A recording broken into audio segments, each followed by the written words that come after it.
Hi, my name is Tina Hauser. Welcome to the Pajama Conference. I'm the copy editor for K Magazine, and I also oversee the Kitchen Kids Church curriculum put out by Kids Matter. What a privilege it is to be here with you today. And Jeremy said that people have been asking about big events, and so I'm going to talk to you for the next half an hour or so about incorporating big events into your children's ministry programming. Well, let's get started, okay? First of all, I just want to tell you some of the advantages of doing big events, especially when it comes to your volunteers. You've got people who are really good at a long-term commitment. And then you've got those people who just love to make a splash, like to do their thing and get it over with.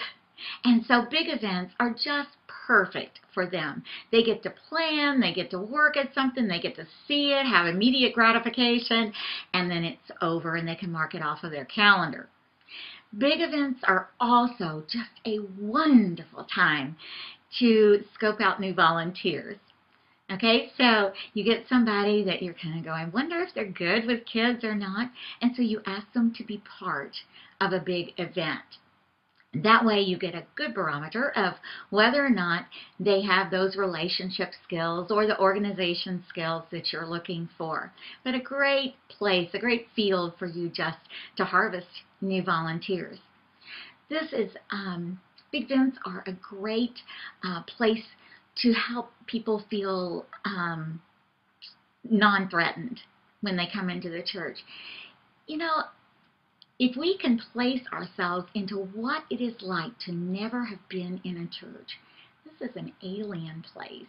This is, we hear stories about what goes on in those places. And for somebody to muster the courage to take their family or just them to walk through the doors of a church, that's big time stuff. And so a big event, a relaxed, kick back, let's have some fun, let's party kind of event can really open the doors of the church and help people just to get that initial reaction to the church and have a real positive reaction too. When you use big events, it's a great way to get around those slumps that come during the year, like in the middle of summer and you're looking for something big to do. Maybe everybody else in your town is gone on Easter break and spring break, and you need something for those kids that are left behind. So it's a good way to energize those times that are just your seasonal slumps. For small churches, this is a great way to invest in children's ministry. Maybe you don't have a program at all. Maybe you don't have a Sunday school, maybe you don't have a kids' church, maybe you don't have a midweek program, whatever. You don't have anything. A big event is a good place to start. Just like I said, it's an open door. It invites people to get a good impression right off the bat. And it's also a good way for a smaller church to join with other churches and share the resources so that you can do something really great for your kids in your community. Well, we want to talk about some basics on how to make one of these big events happen. First of all, you need a team. You need to gather around you some people that are good at promotion, that are good at organizing, that are good at finding resources, that are good with kids. All these things, that have ideas, gather these people around you, because don't do it by yourself, okay? Get someone else to help you, because when the day of the big event comes, if you're heading it up, you should have no other responsibilities than just to be there, because something's going to come up. Somebody's going to need you. Someone's going to be asking for something, and you need to be totally available, not committed to anything that's going on at that event at that point, okay? Because you will be committed to something before the event is over. You need to sit down with that team and come up with the objective of this big event. This is so important. Please, don't just go, we're going to do it. I want to know why you're going to do it. And here's the main reason for that. Because When you get done with your big event, you're going to have some people go, oh, how many kids were saved because of that? And if you go, none? Oh, I'm sorry. Well, that wasn't our objective. Our objective was just to get to know some kids. We're going to work on that later. But when you figure out what your objective is right off the bat, then everybody knows what you're going after. There's nobody in the dark. There's nobody with a different objective. And then you communicate that as you go through your promotion. Let people know why we're doing this. And objectives come in all different forms. Maybe you're in an inner city where your kids that you're around just need a safe place to go. Okay? So all we're going to do is create an environment that is safe. And then create a place that's fun. Safe and fun together. How kid-friendly is that? Maybe that's as far as you want to go. The next level of objectives would be to form a relationship with someone. So when the kids leave your big event, no matter what it is, or any of your programs, this is true for everything you do in children's ministry. When they leave, they have a relationship with someone. Someone knows the name. Someone knows what they like to do. Someone knows that I have a new baby brother or baby sister at home that's taking all of my attention away from me. They have a relationship with someone. And if you have 500 kids show up at a big event, it's really important that when they leave there, they know that someone knew their name, that someone knows me and likes to talk with me. And if you leave your big event, if that's as far as your objectives go, that's wonderful. Just make sure everybody knows that's what your objective is, okay? So you could have a safe place, a fun place, a place where there's a relationship built. That's a great event. Our next level of objectives, though, would be for the kids to leave realizing that these people love God, and that's why they're doing this. So they really get that. Then you want to move a little further? Then they love God, so I could too. And so there's a decision level. And your event could go as far as that decision. But make sure everyone knows that's what your objective is. And the final level of objectives is making disciples. It's when maybe you have a program that's going to work on scripture memorization, or a program that's going to be intentional about kids serving. That's where you go deeper. And not all of your programs are going to be that. Your big events probably aren't going to be that unless like a big service event, that kind of thing.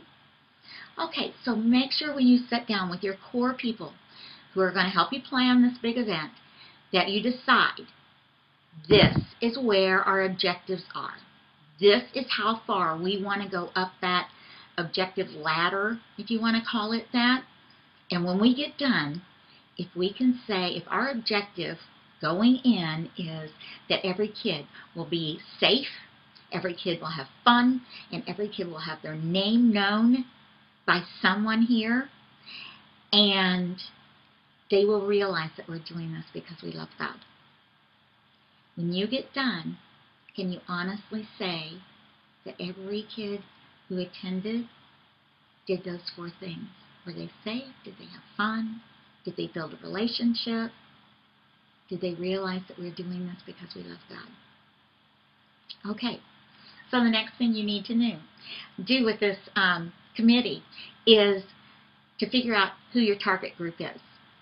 Excuse me just a second. I've got to have a drink of water. Who's your target group? Who is it?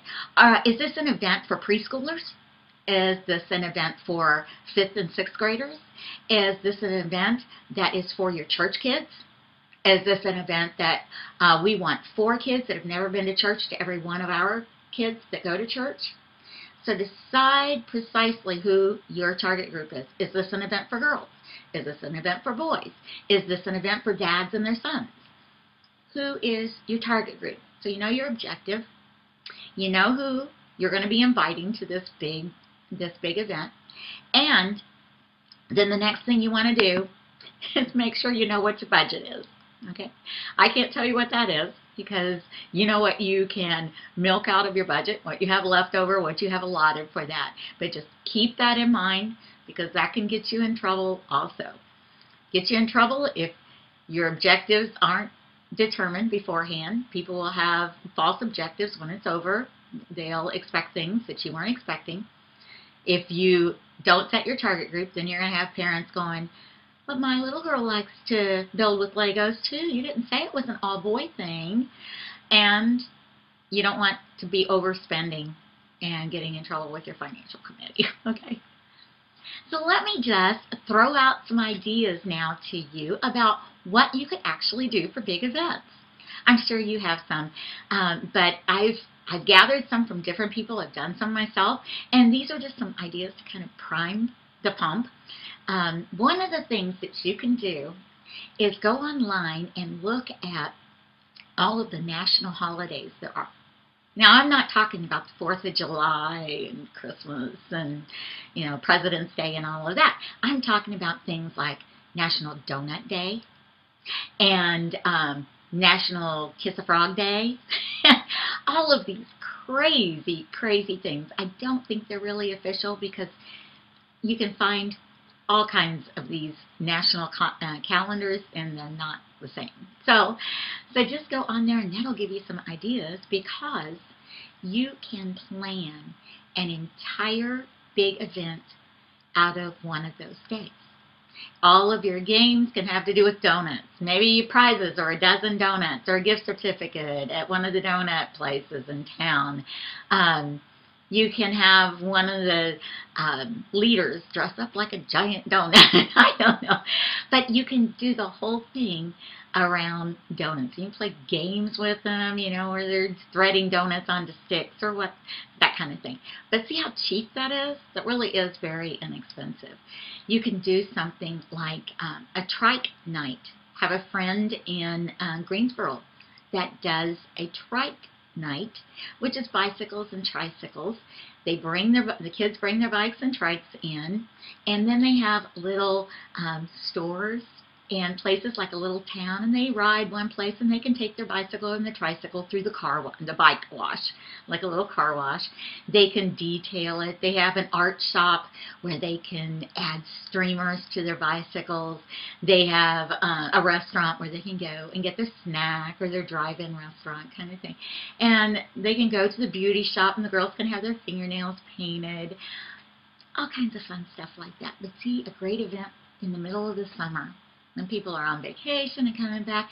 But families do a lot, but they don't do a lot together. And so one of your objectives can be just we want to offer something that our families can come together, do together. So moms and dads can bring their little ones, go through the town. Take a couple hours just to go through Trike Night Town. An idea that I've used for a big event is at Christmas time. That's what you need is one more big event at Christmas, isn't it? We used to do this the week after Thanksgiving to kind of kick off the season, and it was Christmas Craft Night. We set up 12 different crafts. Now, none of them had to do with Santa Claus or elves or reindeer or any of that kind of stuff. We did winter crafts and nativity crafts and just things that they could give as gifts and cards, all of that. We set them up, had the kits in the rooms. Moms and dads brought their kids. They worked at their own pace. Every room had 2 helpers in it to restock and to ask questions, answer questions. All of the instructions were posted on a big board or a whiteboard there in the room, so parents could just look up, say, okay, we're supposed to, and then they would go from there. And they would get to do this without them having to gather everything. They would get to do it with their child, and everything was supplied. This became a huge family tradition. Lots and lots of dads coming, because if there were 2 kids in the family, mom would take one, she might take the preschooler, dad would take the 3rd grader, and they just went at their own pace. Now, some of the kids were like on this race to finish all 12 in the allotted time, and others would come out of there and have 5 done, 6 done. They would carry them on one of the cardboard vegetable can trays that you get out of the grocery store. Kept everything from getting crinkled up. And it was a wonderful tradition and didn't cost us very much. Another thing that I've done is called the Resurrection Angel Breakfast. You know, Christmas gets a lot of attention, but Easter doesn't. And it's kind of a lot of times an afterthought for us. I'd seen where there were Christmas angel breakfasts, and I thought, wait a minute, there's an angel in Easter too. So we created a breakfast that, as far as the target group, it was for grandparents and the grandkids. And it was a dress-up kind of breakfast. We had white linen tablecloths and sparkly white lights, and I describe it, have the full script to that for the resurrection angel to tell the story of Easter from his perspective. All of that, all the details on the menu with the heavenly hash and the gold brick French toast sticks, and all of that is in my book called Easterific if you want to check that out.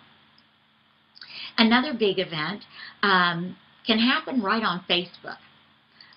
Sam Luce and Kendra Fleming started these Facebook family nights. And everybody knows how to use Facebook now. And so what you do is you put on Facebook different things they're supposed to do. And then once they do them, they post pictures on Facebook and get their next clues about where they go or what they do.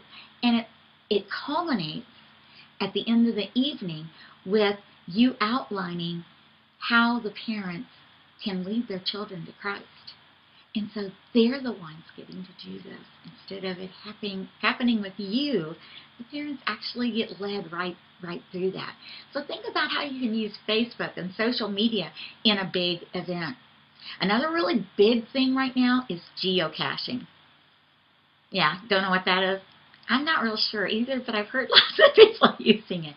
It's kind of a scavenger hunt thing, where you hide something and give clues, and I mean like out in the middle of a field, in the second branch of a tree, or buried under, you know, a box in a barn, and you give clues. These things are happening all over the world actually, and then when you get there, you take what's there and you leave the next thing.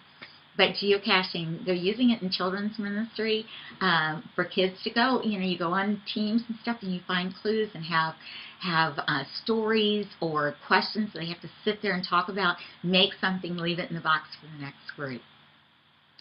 Let's see, what are some of the other ideas that I came up with to share with you? Oh, peace. A friend of mine, Jordan Davis, gave me an idea for Easter, where he covered a cross he made a wooden dowel cross and covered it with marshmallow peeps. Okay, so what's the deal with that? You know, the little colored chicks. And he used it on his Easter Sunday, and I was like, okay, Jordan, what's the point? But his whole thing was based on this little saying, Jesus died for all his peeps. I posted that on my blog, and someone, Katy Perry, in Middletown, Ohio, then took that idea and thought, our big event of the year is our Easter Extravaganza, where they have a family event, they have spaghetti dinners, they do all kinds of stuff. It's like 2 hours long. And so they did it around peeps. They made giant peeps for their stage. They decorated with peeps. She said she bought, I think, 800 peeps just to decorate tables with. So, in the summer, we've had things like Flip-Flop Frenzy. We were housing with another church while our church was being built. Our previous facility sold in 6 weeks, and we had to get out of there and find a temporary home. So some of the big events that we normally did during the summer were put on hold that year, but I still wanted to do something for the kids. And so we have one for the boys, one for the girls. The girls did Flip-Flop Frenzy, and it was all about flip-flops. Our lesson, our theme for the day was following in the steps of Jesus. We painted with flip-flops. They made posters by painting, dipping flip-flops in paint and walking them across the poster. We decorated them with little strips of material that we had cut out, and they just tied them onto the little bands on the flip-flops. We made flip-flop cakes. We did all kinds of stuff. The boys had their own day. Now see, when you determine your objectives and your target group, you can get away with just asking the boys and just asking the girls. The boys did Lego Mania, and we had all kinds of challenges. You know, for the next 15 minutes, we're going to build something that looks like an alien. And so our whole thing was talking about building a life of faith. And so you can use these fun things for your big events and still have a very focused, intentional lesson and point that goes along with them. Another thing that you can do, and we often overlook this, is doing something special for your special needs kids. Whether you have kids like that in your church or your community just has all kinds of kids who have special needs. We contacted the schools and said, hey, these kids, if they go to an egg hunt, they don't get anything. They get trampled on and they get overlooked, and they just don't go. And so we did something very special for them. The school system provided chaperones. They provided the transportation, brought 45 kids out for a special egg hunt at our church. We provided another helper for every child, a special basket.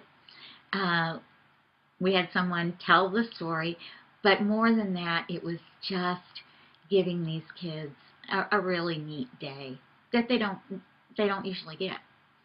One of the dads who had walked away from the church when his little boy was born with Down syndrome, and he claimed that God, who would do this to my family and to my child, is not someone I want to believe in.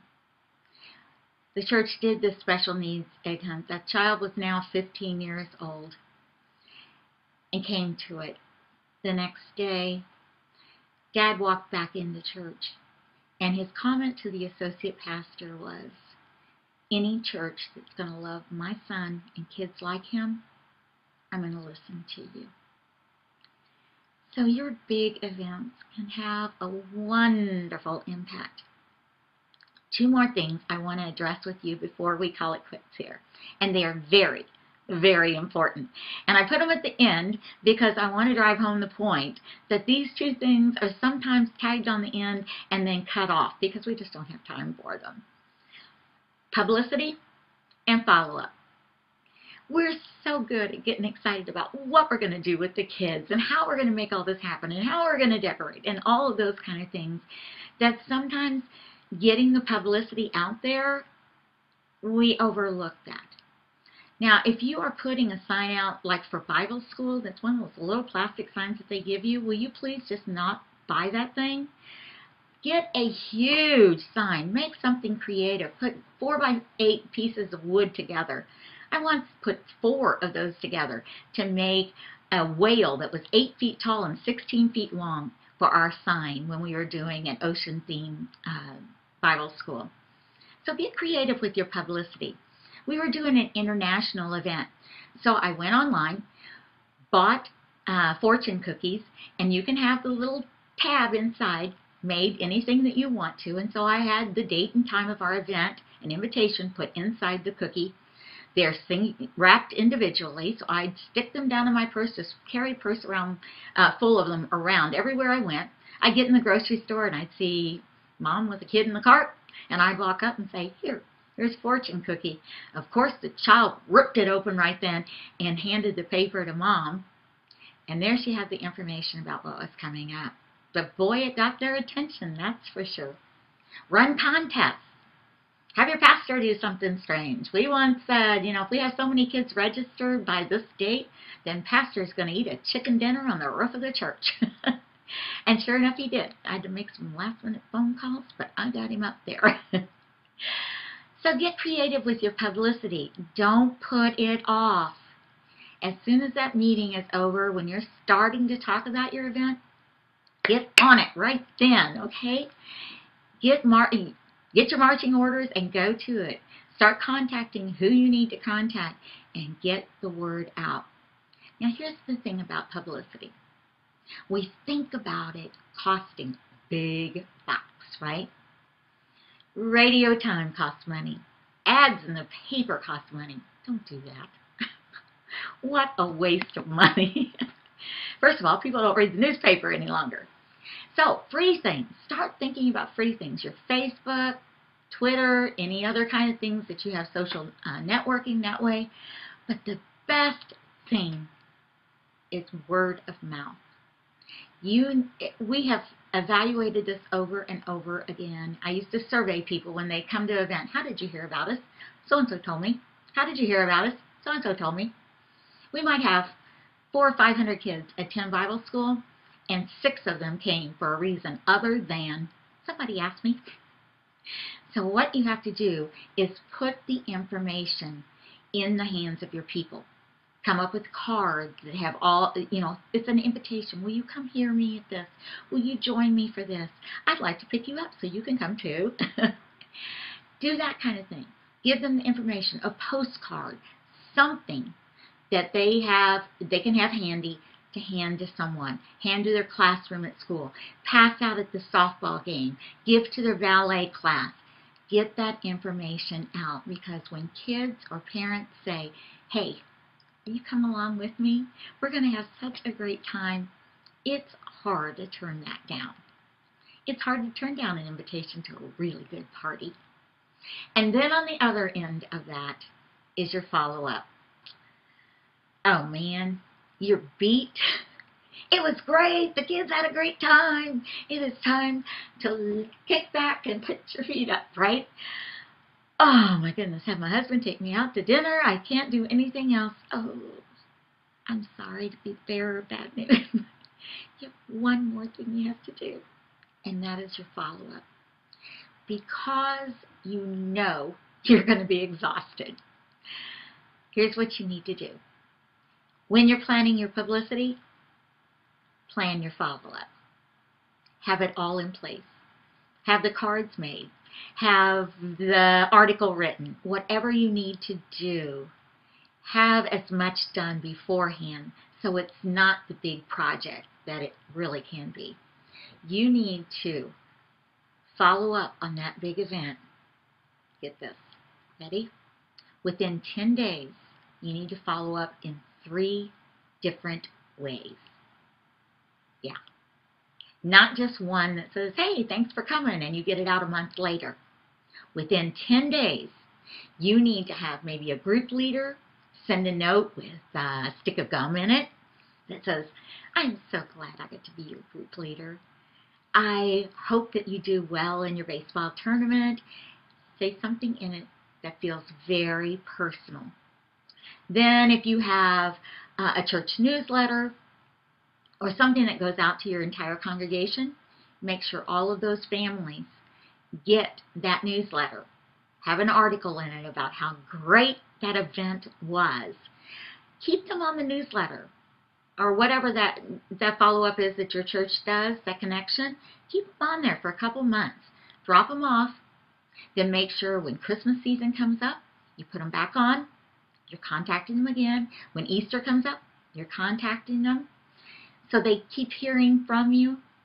Then if you take pictures, are wonderful things to send to kids afterwards. So if you can set up where they're having their picture taken with a mascot or some kind of little set that goes along with your big event, then identify those pictures when you're taking them so you know who those kids are, because there's going to be a lot of new ones. And then send them the pictures later. I once went to an open house of a graduating senior. And you know how they put out their ribbons and their trophies and their uniforms and t-shirts and all kinds of memorabilia. She had one full scrapbook, and all it was were the photos that I had sent her over the years of all the different events and programs that she had been in where we had taken photos and sent them to her afterwards. You could watch her grow up in our program through all of these pictures that were taken at big events. So send them something at least 3 times in the next 10 days. They need to hear from you. When they walk out of your big event, make sure that they have something in their hands that tells them about the next thing that you're going to do. Did you like this? Was this a lot of fun? Boy, then you're going to love coming to, ta-da, okay? When we finished Bible school, we'd always have some big thing within, 3 or 4 weeks afterwards. We'd have Jesse the Juggler come in, or one of the other big entertainers, or do some kind of big event. And so we put in their hands, here, come celebrate with us one more time. Everybody that was here today is going to come back together, and we're going to have another big time. So make sure you already have that flavor for what's coming up for your next big event. It's been great being here with you today. I hope that I've inspired you a little bit to venture out if you've never done big events, or to change up what you are doing and get some new ideas flowing. I'd love to hear from you. If you'd like to email, it's Tina, T-I-N-A, at kidsmatter, KIDZMATTER.com. So you can email me there, or check out my website at Tina Hauser, that's H-O-U-S-E-R, tinahauser.net. I love to go around and train people. Love to do that. I'm all over the country doing events for churches and for conferences. So if you want to talk about that, that'd be great. Descriptions of my workshops are on my website. I've also written 9 books. Most of them are idea books on science and storytelling and how to use junk as resources, and on Easter. And my latest is called The Secret Weapon, which is about 75 ideas on how to pray with kids and more intentionally develop their prayer life. So please join me, get in touch with me. I'd love to hear more. I'd love to hear what you're doing in your big event. So as I do training workshops, I can share your idea with others. Thanks so much for just taking part in this, and I hope that all of your workshops today are loads of information and lots of fun. God bless.